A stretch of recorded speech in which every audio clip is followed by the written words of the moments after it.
वैसे जरूरी नहीं है, लेकिन फिर भी वीडियो को लाइक या फिर डिसलाइक करने की कोशिश जरूर किया करें। तो कहानी की शुरुआत में ही हमें बताया जाता है कि ये टाइम आज से हजारों साल पहले का है, यानी वो टाइम जब इजिप्ट के पिरामिड्स भी नहीं बने थे। यहाँ के लोग कबीलों की सूरत में रहा करते थे और तभी इस टाइम में एक कबीला आया वहाँ पर, जिस कबीले का सरदार यानी किंग था मेमनॉन। उसने एक एक करके सारे कबीलों पर अटैक कर दिया और बाद में वहाँ पर कब्जा कर लिया अपना। और उसके जीतने की सबसे बड़ी वजह एक जादूगरनी थी, क्योंकि वो फ्यूचर देखकर पहले ही मेमनॉन को उसकी हार या फिर जीत के बारे में बता दिया करती थी। और तब मेमनॉन उसी के अकॉर्डिंग अपने सारे प्लान्स बनाया करता था। अब वहाँ पर आजाद कबीले बहुत थोड़े ही रह गए थे और वो कबीले मेमनॉन से लड़ना नहीं चाहते थे। और इनकी ना लड़ने की वजह भी वो जादूगरनी ही थी, क्योंकि वो जानते हैं कि वो अपने जादू से फ्यूचर देखकर मेमनॉन को सब कुछ बता देगी। लेकिन एक कबीले के राजा ऐसे भी थे जो मेमनॉन से लड़ना चाहते थे, इसीलिए वो एक खतरनाक कबीले के 3 किलर्स को वहाँ पर बुलवाते हैं। असल में बात ये थी कि इन किलर्स का पूरा कबीला खत्म हो चुका था और अब ये सिर्फ 3 रह गए थे और ये बचपन से ही कातिल है। उन तीनों में जो सबसे बहादुर होता है, यानी जो मूवी का हीरो भी है, उसका नाम मैथियस होता है। राजा उन्हें कहते हैं कि तुम्हारा काम ये है कि तुमने जादूगरनी को मारना है, और इस काम के बदले राजा उन्हें 20 प्रीशियस स्टोन्स यानी कीमती पत्थर देते हैं। और ये 20 कीमती पत्थर ही उनके खजाने की आखिरी दौलत थी। फिर मैथियस राजा को कहता है कि तुम्हारा काम हो जाएगा, लेकिन राजा का बेटा अपने फादर के इस फैसले से खुश नहीं था। तब मैथियस अगली सुबह अपने भाई और साथी के साथ उस जगह तक पहुंच जाता है जहां किंग मेमनॉन रुका हुआ था। तब ये तीनों वहां पर जादूगरनी को ढूंढने लगते हैं, लेकिन इससे पहले कि ये जादूगरनी तक पहुंच पाते, मेमनॉन के सोल्जर्स इन्हें देख लेते हैं और इन पर तीर चलाने लगते हैं। यहाँ मौके पर ही मैथियस का साथी मारा जाता है और उसके भाई को पकड़कर प्रिजनर बना लिया जाता है। लेकिन मैथियस जादूगरनी के टेंट तक पहुँच जाता है और जैसे ही वो जादूगरनी को तीर मारने ही वाला होता है तो तब वो मैथियस को कहती है कि तुम्हारे साथ धोखा हुआ है। लेकिन इससे पहले कि वो जादूगरनी को मार पाता, वहाँ पर मेमनॉन के सोल्जर्स आ जाते हैं जो मैथियस को पकड़ लेते हैं और उसे किंग मेमनॉन के पास लेकर जाते हैं। यहाँ पर उस राजा का बेटा भी आ चुका था। असल में राजा का बेटा यहाँ पर इसीलिए आया था क्योंकि उसने अपने फादर को मार दिया था और अब वो मेमनॉन के साथ हो गया था। ये उसी किंग का बेटा था जिसने मैथियस और उसके साथियों को जादूगरनी को मारने के लिए यहाँ पर भेजा था। यहाँ पर मेमनॉन मैथियस के भाई को उसकी आंखों के सामने ही मार डालता है। इसके बाद वो मैथियस को भी मारने वाला होता है, लेकिन तभी जादूगरनी मेमनॉन को रोक देती है और उसे कहती है कि अगर तुमने इसे मारा तो हमारे साथ बहुत बुरा हो जाएगा, कयामत टूट पड़ेगी हम पर, और जो कुछ हमने जीता है हम वो सब कुछ खो देंगे, क्योंकि मैं इसके बारे में जान गई हूँ और ये गॉड के अच्छे लोगों में से एक है। मीन्स गॉड इस पर बहुत मेहरबान है। तो इसीलिए यहाँ पर मेमनॉन जादूगरनी की बात मान लेता है, यानी वो मैथियस को नहीं मारता। लेकिन पनिशमेंट देने के लिए ये लोग मैथियस और एक चोर को जमीन में गाड़ देते हैं। अब मैथियस इस चोर को नहीं जानता था। उनके आसपास बहुत सारे खतरनाक बग्स थे और वो बग्स अब इनकी तरफ ही बढ़ रहे थे। अब ये बग्स इतने ज्यादा खतरनाक थे कि ये इंसान को खाकर स्केलेटन में बदल सकती हैं। लेकिन वो जो चोर होता है वो खुद को आजाद करने में कामयाब हो जाता है। साथ साथ वो मैथियस को भी वहाँ से निकाल कर उसकी जान बचा लेता है। अब मैथियस मेमनॉन को मारकर उससे अपने भाई और अपने साथी का बदला लेना चाहता है, इसीलिए वो उस चोर के साथ उसके किंगडम की तरफ निकल पड़ता है। इसके बाद हमें मेमनॉन दिखाया जाता है जो कि बाकी बचे किंगडम्स पर भी कब्जा करना चाहता है, लेकिन जादूगरनी उसे ऐसा करने से मना कर देती है। वो कहती है कि लड़ाई झगड़ा करके कभी भी सुकून और अमन हासिल नहीं किया जा सकता। जिस पर मेमनॉन कहता है कि मैं इस पूरी दुनिया का राजा बनना चाहता हूँ और राजा बनने के बाद मैं तुमसे शादी कर लूंगा। लेकिन जादूगरनी उसे कहती है कि अगर मैं तुम्हारे साथ रिलेशनशिप में आ गई तो मेरी फ्यूचर देखने की पावर्स के साथ साथ सारी पावर्स चली जाएंगी। जिस पर मेमनॉन कहता है कि एक बार मैं सब कुछ हासिल कर लूं और उसके बाद हमें तुम्हारी किसी भी पावर की जरूरत नहीं होगी।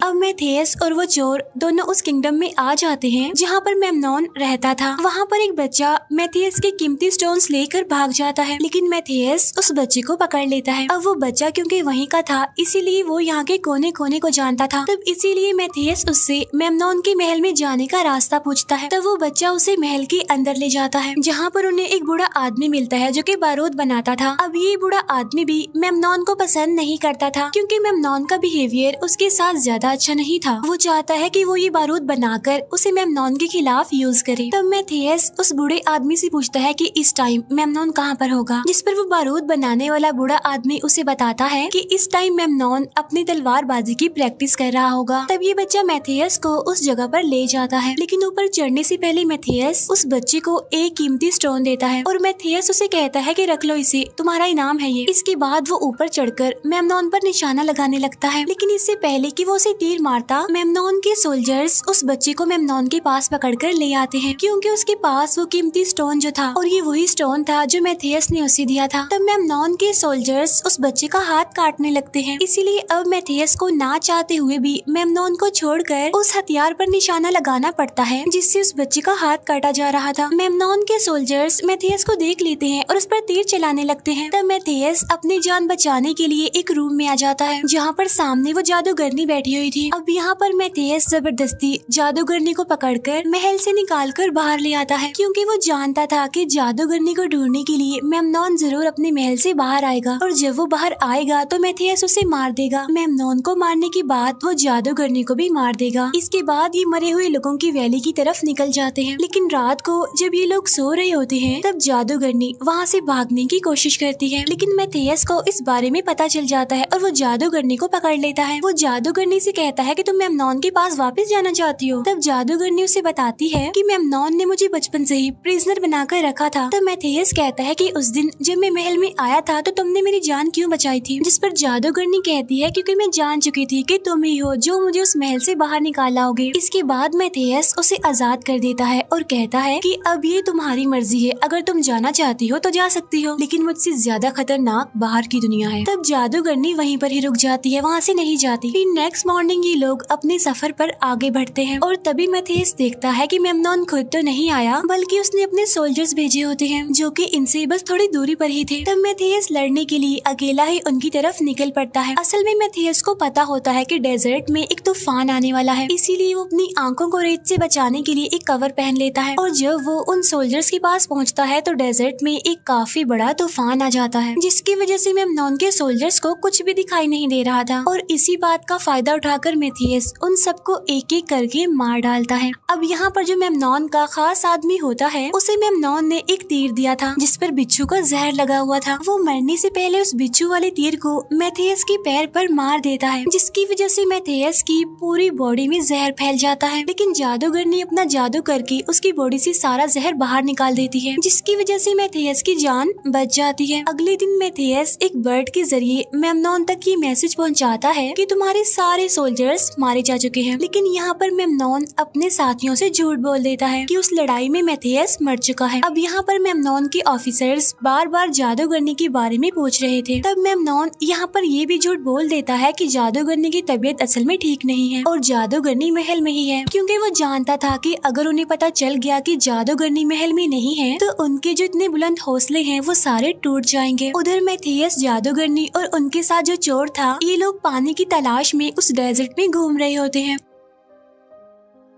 लेकिन तभी अचानक से वहाँ पर एक ब्लास्ट होता है और जब ये लोग चेक करते हैं तो देखते हैं कि वहाँ पर वही बूढ़ा आदमी यानी बारूद बनाने वाला है और अब उसने बारूद बना लिया है। असल में ये भी महल से भागकर आ गया था और वो जादूगरनी को यहाँ पर देखकर काफी खुश हो जाता है। इसके बाद ये सब पानी की तलाश में आगे बढ़ जाते हैं और उन्हें एक जगह पानी मिल भी जाता है, लेकिन तभी वहाँ पर बहुत सारे सोल्जर्स आ जाते हैं और वो इन्हें प्रिजनर बनाकर अपने साथ ले जाते हैं, जहाँ पर एक काफी बड़ा कबीला मेमनॉन की आर्मी से छुपकर रह रहा होता है। और इस कबीले का जो सरदार था वो मेथियस को पहले से ही जानता था, लेकिन मेथियस और वो सरदार एक दूसरे को अच्छा नहीं समझते थे। कबीले का सरदार अपने सोल्जर्स को कहता है कि जादूगरनी को मेरे पास लेकर आओ। तब मेथियस उनसे कहता है कि जो कोई भी इसके करीब आया उससे पहले मेरे साथ लड़ना होगा। अब यहाँ पर कबीले के सरदार और मेथियस के बीच फाइट होती है, लेकिन कबीले का सरदार इतना बहादुर होने के बावजूद भी मेथियस उसे हरा देता है। मेथियस कबीले के सरदार को कहता है कि हम दोनों का दुश्मन एक ही है यानी मेमनॉन, तो हमें मिलकर उसके उसके खिलाफ लड़ना चाहिए। तब कबीले का सरदार कहता है कि उसकी इतनी बड़ी आर्मी से कौन लड़ेगा, जिस पर मैथियस कहता है कि मैं लड़ूंगा। कबीले का सरदार अब उन्हें भी अपने कबीले में रहने की इजाजत दे देता है। रात को जादूगरनी के पास जब एक बच्चा आता है तो जादूगरनी को एक विजन दिखाई देता है, जिसमें वो देखती है कि मेमनॉन के लोगों ने यहाँ पर अटैक कर दिया है, साथ साथ इनके पूरे कबीले को डिस्ट्रॉय कर दिया है और बहुत सारी मासूम बेकसूर लोगों को भी मार दिया है। तो इसीलिए जादूगरनी मैथियस के पास जाती है और उसे वो सब कुछ बताती है जो उसने विजन में देखा था,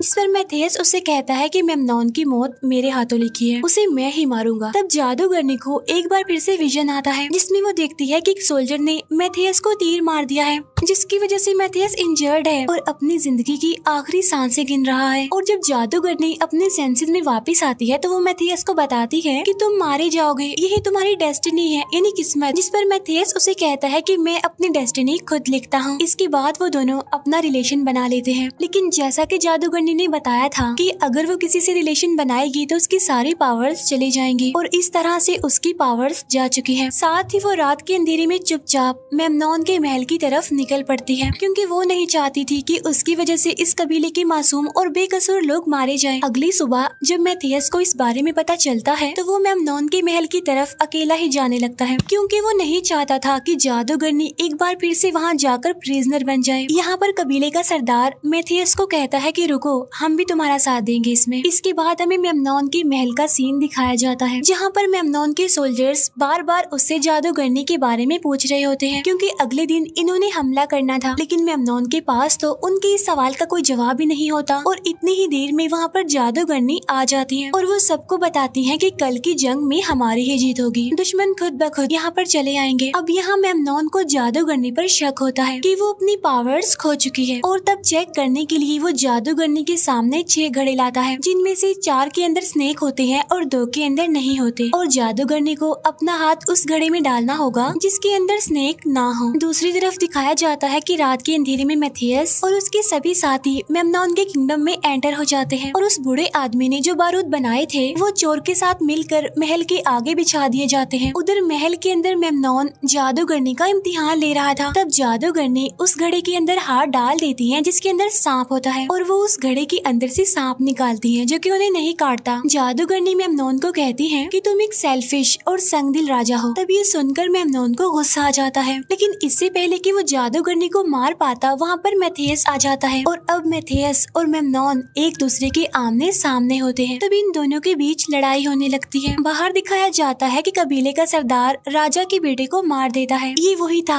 जिसने अपने फादर यानी राजा को मारकर मेमनॉन से हाथ मिला लिया था। साथ साथ वो मेमनॉन के बाकी सोल्जर्स को भी मारने लगता है। उधर मैथियस और मेमनॉन की लड़ाई में मेमनॉन मैथियस की आंखों में राख डाल देता है, लेकिन तभी वहाँ पर एक तीर चलाने वाला आ जाता है जिसे जादूगरनी देख लेती है। अब जादूगरनी मैथियस के आगे आना चाहती है ताकि तीर उन्हें यानी जादूगरनी को लग जाए, लेकिन जब मैथियस ये देखता है तो वो जादूगरनी को लेकर पलट जाता है और तीर मैथियस की कमर में लग जाता है। ये वही मोमेंट था जो कि जादूगरनी ने अपने विजन में देखा था, और तब ये तीर वाला आदमी मैथियस को मारने के लिए उसकी तरफ बढ़ता है, लेकिन जादूगरनी उसे ही मार डालती है। अब मैथियस काफी ज्यादा इंजर्ड था और वो एक बॉ यानी कमान उठाता है, और जो तीर उसकी कमर पर लगा होता है वो उसे निकालता है, और वो उस तीर कमान से मेमनॉन की तरफ निशाना लगाता है। अब मेमनॉन इस तरह के तीर अपने तलवारों से रोक दिया करता था, और इस बार भी वो तीर रोकने की कोशिश करता है, लेकिन तीर की स्पीड इतनी तेज होती है कि मेमनॉन अपनी तलवारों की मदद से उस तीर को रोक ही नहीं पाता, और तीर उसके सीने में लग जाता है और वो नीचे गिरने लगता है। ठीक उसी टाइम पर वो जो चोर होता है वो बारूद में आग लगा देता है, जिसकी वजह से वहाँ पर काफी बड़ा ब्लास्ट हो जाता है। मेमनॉन जो कि महल की ऊंची दीवारों से गिर रहा था वो उस आग में गिरकर जल जाता है और राख बन जाता है। अब यहाँ पर मेमनॉन का तो खेल खत्म हो गया था। मेमनॉन के खात्मे के बाद मैथियस को यहाँ का राजा बना दिया जाता है। इसके बाद कबीले का सरदार वहाँ पर आकर मैथियस को गुड बाय कहकर वहाँ से चला जाता है। इसके बाद जादूगरनी मैथियस को कहती है कि अब हमारे किंगडम में सुकून और अमन होगा। मैथियस उससे कहता है कि मुझे पता चला था कि मेरे साथ रिलेशन में आने के बाद तुम्हारी पावर्स चली गई, तो क्या सच में ऐसा है? तब कैसिंड्रा कहती है कि नहीं, ये सब झूठ था और मेरी पावर्स अभी भी बरकरार है। मैथियस पूछता है कि हमारे किंगडम में सुकून और अमन कब तक रहेगा, जिस पर जादूगरनी कहती है कि कोई भी चीज हमेशा के लिए नहीं होती, हर चीज की तरह किंगडम की भी डेस्टिनी होती है। मैथियस उससे कहता है कि मैंने तुम्हें कहा था ना कि मैं अपनी किस्मत खुद लिखता हूँ, तो किंगडम की डेस्टिनी यानी किस्मत मैं ही लिखूंगा। इसी के साथ ही ये मूवी यहीं पर एंड हो जाती है। Thank you for watching.